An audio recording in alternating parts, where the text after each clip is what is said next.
Okay, good morning, everybody. Um,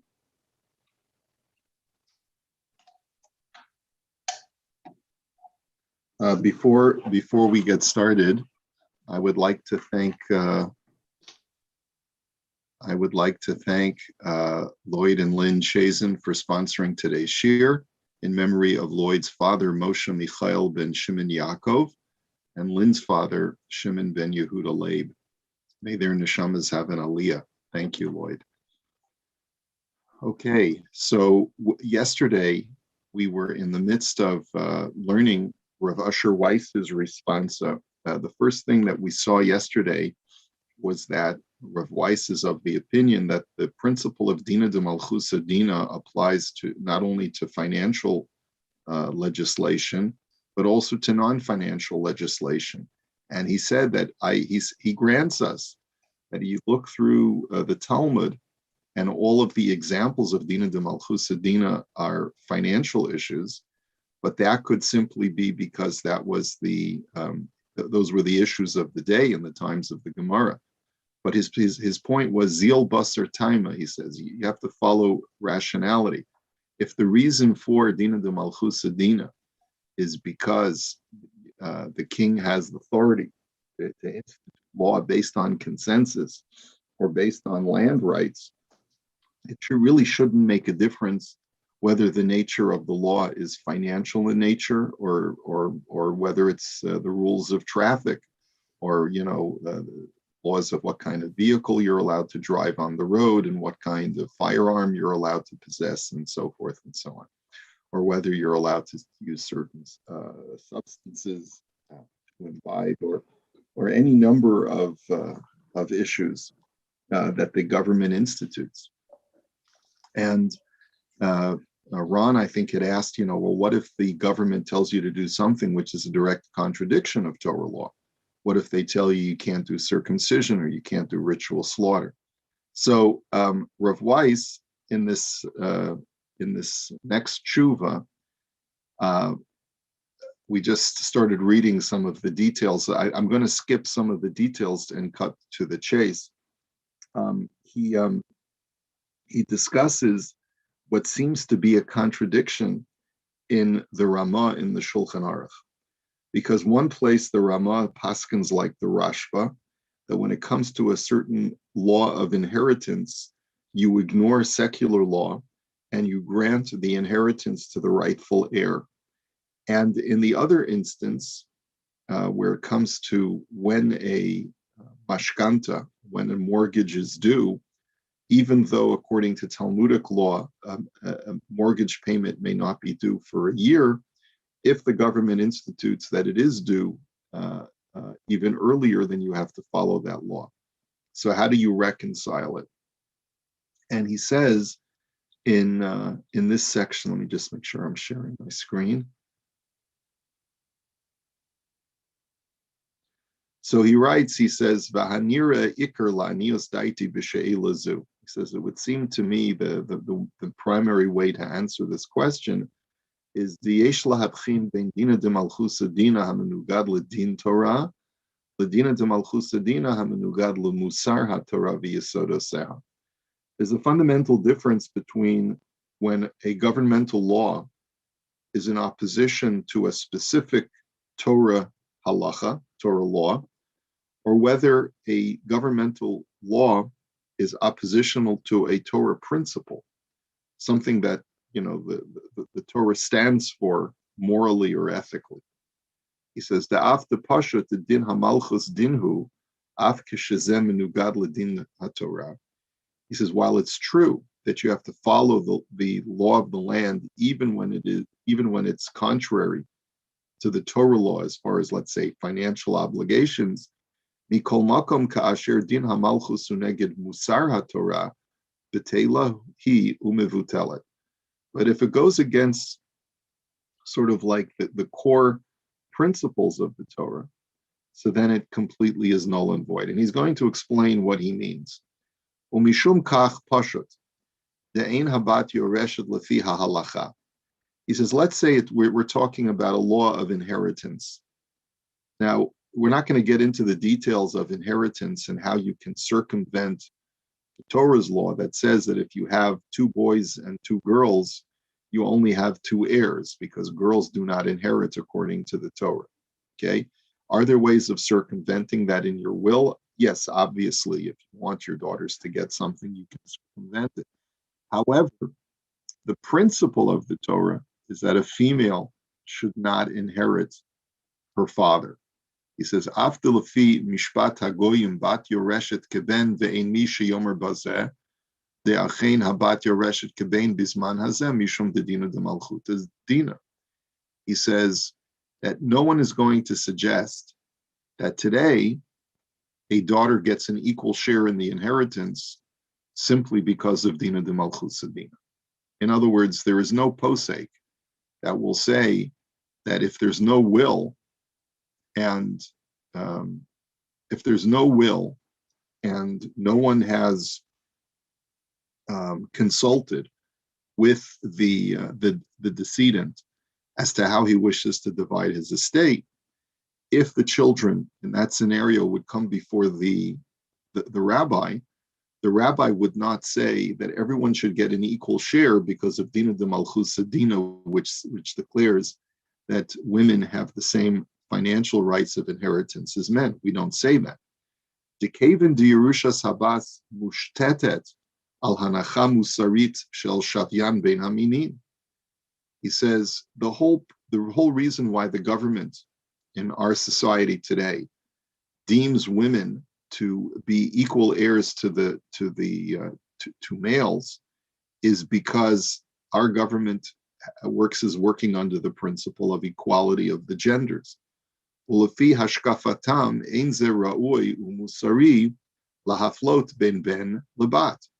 And therefore, according to our current societal mores, it is not proper to distinguish in any way between males and females. Dehalo habanim banai v'habanot benotai uma ben zelazeh. He says, because a son is a son, a daughter is a daughter, and what's the difference? They have the same level of kinship to the father, and therefore societal law would declare that daughters should inherit equally to sons. Ach lefi din toratenu hakdosha ein habas yoreshes klal kishiyesh ben. But we know, according to the principles of our Torah, this is a core value of the Torah, that a daughter does not inherit at all when there is a male heir. V'chol ki hagavna ein lanu ela Toras Moshe Rabbeinu shekibel mipi hagvur v'din hamalchus batel u'mubutal. And based on that core principle about how society should be structured, you can't say that the law of the land overrides the principle of the Torah, that there is a fundamental difference even when it comes to inheritance between a son and a daughter. ומishum kach nifsak b'simin reish pei aleph shegam im nohagu shebechor yoresh kepasha lefi din hamalchus aminag batel v'dina demalchus mevutal. And that's why, for a similar reason, the Shulchan Aruch rules. Let's say a man has three sons. We know that the firstborn son is supposed to get a double portion. Now, what happens if the law of the land ignores Torah law and says that if there are three sons, the estate should be divided in three parts?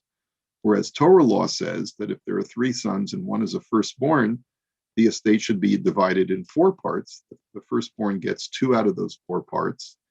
The other two sons get the remaining two parts. So the Shulchan Aruch says that even when the law of the land declares that a firstborn does not get a double portion, you cannot ignore Torah law. We do not say dina de malchus dina in that circumstance.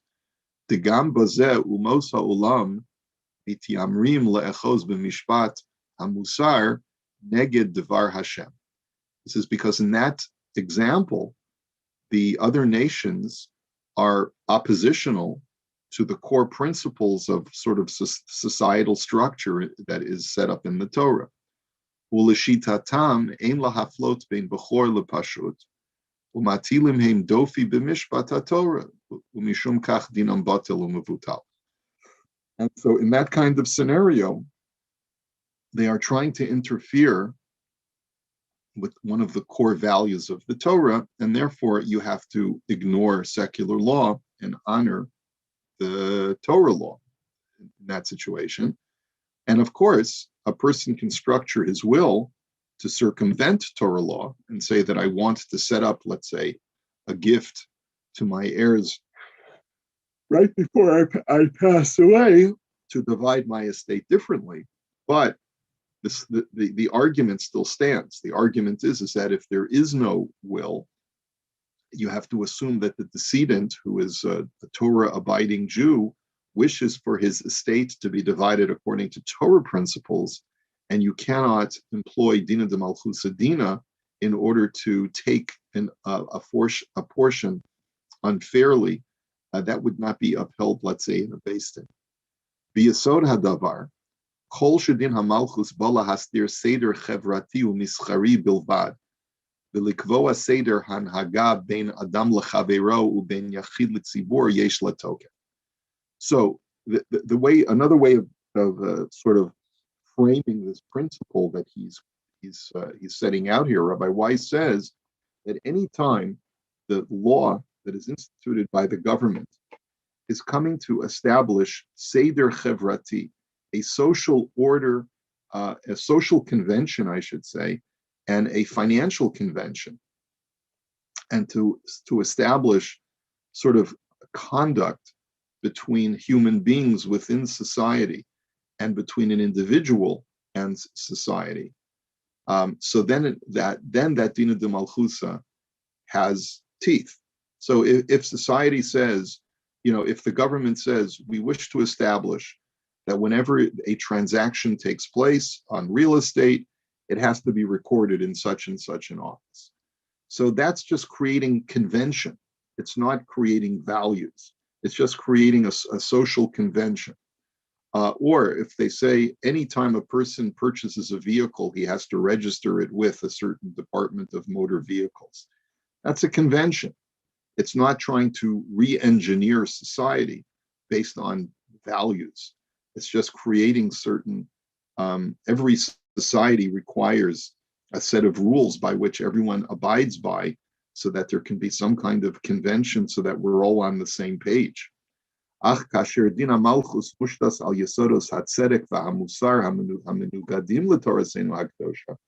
when a particular governmental law is based on a moral issue, is based on a social value that the value itself is contrary to our Torah, dinam batel, then that's when you don't abide by the law of the land.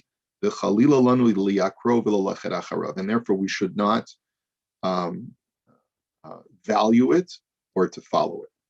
Uledarkenu, and based on this principle that I've just set out, ein kol stira bein divrei harash v'ledivrei harivash. Therefore, there's not a contradiction to these two earlier medievalists that the Rama quotes. The Harashma medaber al Yerushat Habal, because the Rashba was talking about the laws of inheritance, specifically whether a husband inherits his deceased wife. So based on the principles of the government, the husband does not inherit his wife.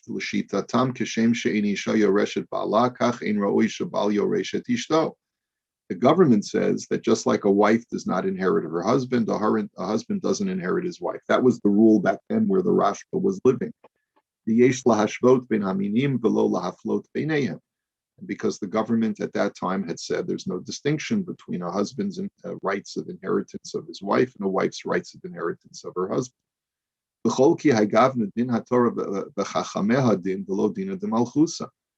And so in this respect, where you're changing a value that is contained in the Torah, as far as who's considered head of the household, who has financial rights, and so forth, within a family structure, then you're contravening the Torah principles or Torah values, and you don't say Dina de Malchusa Dina. Acharivash medaber al din mesuyam de acharecha v'lashon matana b'misha ra'ui liyorsho ve'ein mishpat ze miyusad al shinoi erchei hamusar v'hatzedek ela al parshanut misuyemet shel lashon hashtar b'cholkei hayavna dedina demalchus hadin. The Rivash was talking about if a person wants let's say he writes a will, and he writes in the will that after this person inherits me, I would like another person, if that person is deceased by the time I die, the next person will inherit me. Okay, like he names a series of people who will inherit him. So there, let's say the law of the land has a very specific way of requiring how you write that document. So that's a specific technical issue that the law of the land institutes. There you do follow the law of the land.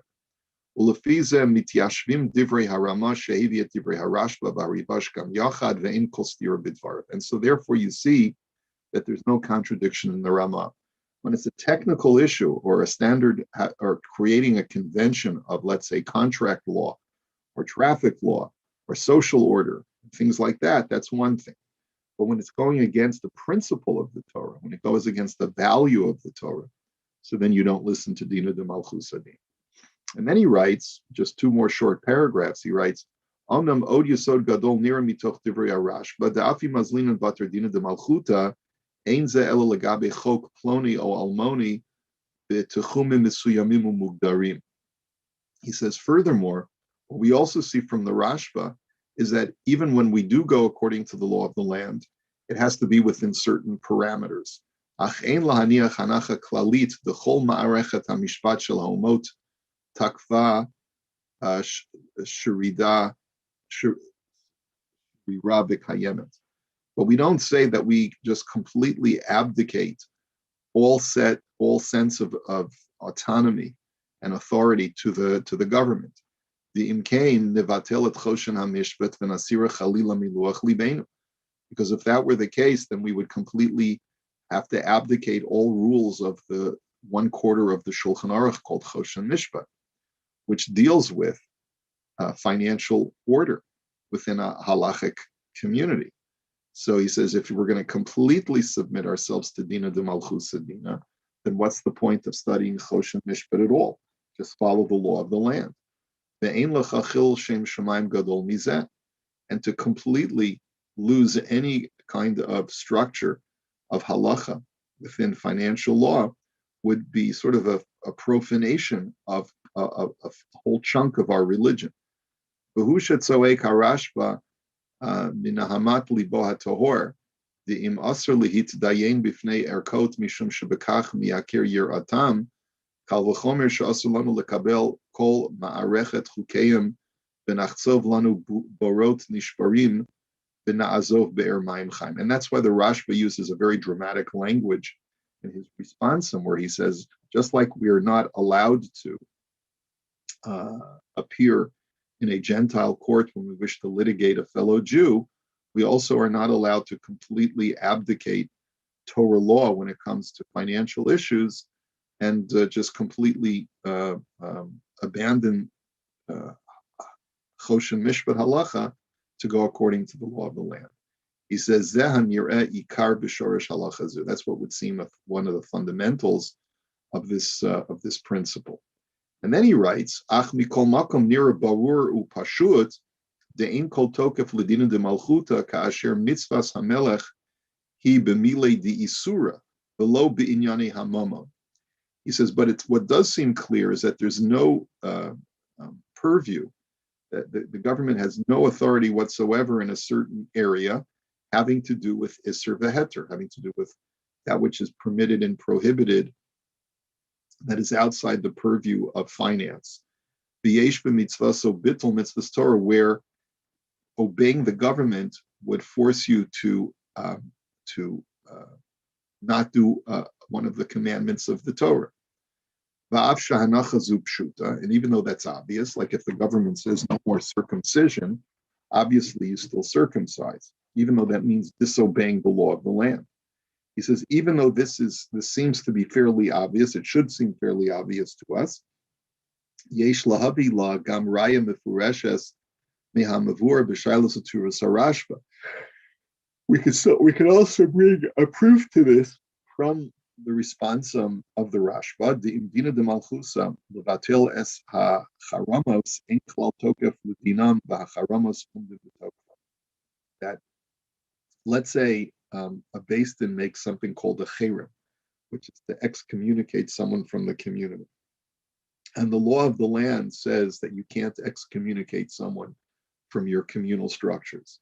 So the Rashba says you don't listen to the government in that scenario. V'chein nifsak b'shulchan aruch Yoredeya reish chaf chesif zayin va'ayin od kayotze bazeh b'simin reish yud chesif vav haskama shetziva levatel hasar miktsasa eina haskama b'teila mipnei tzivuyo. That if there's a consensus that is arrived at within the Jewish community, and a governmental authority says to abandon that convention that has been set up within the community, you don't have to listen to the government.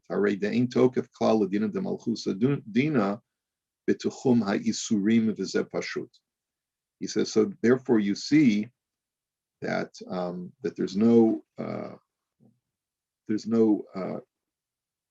authority of the government to require us to abandon a social convention that involves, let's say, shunning someone from the community who was deemed to be a dangerous person.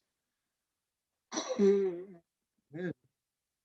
he writes, "V'achar kol hanal," but based, even though it seems to be quite obvious, he then just brings a little bit of a question at the very end of his words based on a Torah commentary. He says, Nifla'u mibinati divrei hagra b'pirusha Megillas Esther. There's a commentary of the Vilna Gaon on the book of Esther, which doesn't seem to make any sense to me. Shekasav vaya'avor Mordechai vayas k'chol asher tzivasa alav Esther. That it says that Mordechai did everything that Esther had commanded him to, because she had said, go tell all the Jews that they should fast on my behalf. And so bitlo mitzvahs matzu mora, and this was over Passover, that she told them that she wanted the Jews to fast for 3 days, which meant that they couldn't have a Seder and they couldn't eat matzah umoror. And so the Vilna Gaon writes that Esther decreed a fast over the first night of Pesach, and her law, her edict, became the new law. And the reason why the Jews were able to fast is because she was a queen, and they as her subjects, they were obligated to follow her command. And he writes further in this vein, it's a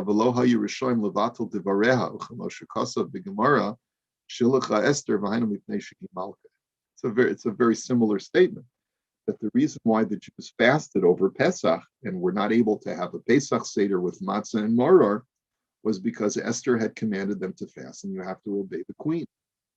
Harelan, the Alpi mitzvahs hamalchus mutter hayu lemordechai levatel mitzvahs matzah b'Pesach v'laver al mitzvahs haTorah.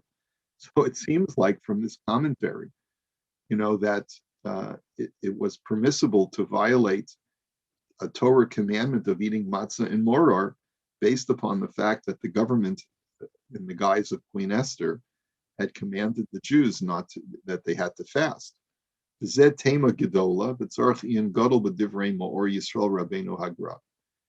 I'm astounded that the Vilna Gaon could write such a thing, because it seems quite clear that you do not obey governmental edicts when they directly contravene a Torah law, a Torah mitzvah. So he leaves this off without answering the question. Of course, we would have to answer the question in certain ways. We would have to perhaps suggest that the Vilna Gaon was not saying that this is always the case. It could be that the Vilna Gaon was only addressing that particular scenario because the lives of the Jews were in danger, and nothing stands in the way of, pikuach nefesh, of saving lives.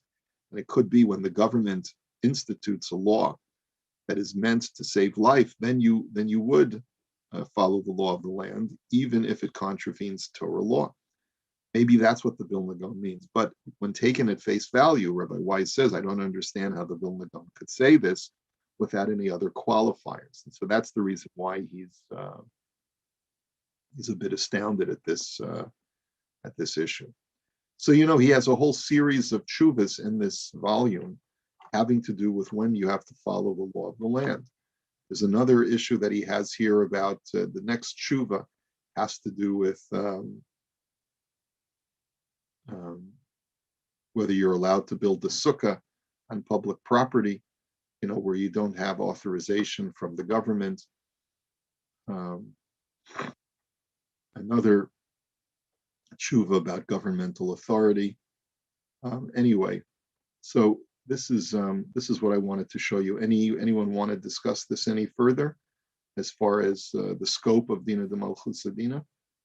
Rabbi, I just wanted to bring up something that we're all living with now is more to do with the authority, Dina Malchus Dina, but also in connection with health and listening to your rebbeim, because it seems to be, it's not very often where we have such a diverse opinion within a community, especially I'm talking about in the Orthodox community, how people are conducting themselves, whether it's schools or shuls, even within our community here in Thornhill, there's a real variance of how things are being conducted. And I want to give the rebbeim credit of these maybe shuls who are going to their authorities and saying, the government is maybe too wishy-washy, and we're not going to listen to this, and we're going to follow what the Torah allows. So how do we navigate that? Because you want to, follow your Rav and what your Rav is saying. I would say you should follow your Rav. I would agree with you. You have to follow your own rabbinic authority. Define who your Rav is. And whatever your Rav tells you is the right thing to do, you should follow. Look, it's clear, it's not black and white, especially at this stage of the pandemic, because things are winding down, and we see that there have been inconsistencies. I wouldn't say wishy-washy. I would say inconsistencies in governmental rules, where there have been things that have been done that seem to be counterintuitive. The government's objective is clearly to protect society against becoming ill and preventing fatalities, because there's still a virus out there that is killing people. The question is that is the government overreaching and being overly restrictive? Now, if my contention has always been, and this is the contention of my rebbeim as well, that if every individual can determine for himself when the government is overreaching and when it's not overreaching, so then that leads to anarchy, and that a complete breakdown in the whole principle of Dina de Malchus Din. As we've seen, you have to obey the law of the land even when you don't agree with it, as long as it's not contravening Torah law. Now, it's clear that restricting synagogue attendance and telling people that they cannot assemble for Torah education is not a contravention of Torah law. There have been many situations in Jewish history where people were restricted from going to the Beis HaKnesses and the Beis Medrash because of religious persecution, and we were able to continue Judaism just fine. And this was going on not only just for a year and a half; it was going on for years at a time, and we were able to continue Judaism successfully. Did it make it more difficult? Yes. But to say that the government is persecuting religious freedom, I don't think is accurate. I think it's an exaggeration. I think it's a dramatization of what is actually taking place. And we're not talking about, ad infinitum. We're talking about for a limited period of time. Do I think that Doug Ford is a moron for keeping the schools closed? Yeah, I think he's a moron. Does that mean that I don't have an obligation to listen to the government when it makes these rules of school closures? No, it doesn't mean that I don't have to listen just because I don't agree with it, or because I think it's nonsensical, or because my children will suffer as a result. As much as bitter of a pill as it is, as long as Jews are not being discriminated unfairly, but this is a principle that applies to every single child in the province or in the city, then you still have to obey the law of the land. That's where I stand on the issue. The last thing I'll just mention is that as we get towards the end of this pandemic, the scope of Dina de Malchus Dina is only when the government itself is going to enforce a law. That's what I started mentioning yesterday when I talked about the speed limit. We know that on the highways, the speed limit is listed as 100 kilometers per hour, right? Now, we also know that if you can be driving right next to a police car and be going 115 kilometers per hour, and they won't pull you over, they won't give you a ticket, because it's well known, it's even been publicized, that as long as you're not going over 120 kilometers per hour, they're just going to look the other way. In that scenario, a Jew is still obeying Dina de Malchus Dina as long as he stays within 120 kilometers per hour. If there's a law in the books that is not enforced and is not upheld, it no longer has the power of Dina de Malchus Dina. So if we enter into a new phase where the government is no longer sending out enforcers to make sure that people are quarantining, or the government no longer sends out enforcers to make sure that people are assembling no more than 10 people for religious services, or they basically let up on all of the enforcement. So then I believe that it would be permissible to no longer follow the government restrictions. If the government itself is basically making these rules but not enforcing them, so then you have every right to no longer follow those rules. And that's something that we have to discuss carefully. And we have to really look at what is actually going on presently. When I was in quarantine, just when I came back from the States, so the government is still enforcing quarantine quite strictly, even though they're not requiring a person to check in every day, because I didn't. And they're not going to, let's say, penalize you if you don't take the COVID test that they send you home with on the eighth day. But nonetheless, they will send people to your home to check to make sure that you're quarantining. And if you leave your home and they find that you're outside the home, they will give you a fine. So then you have to follow the law of the land, because the government still cares. But if the government stops caring about the law, so then you don't have to follow the law.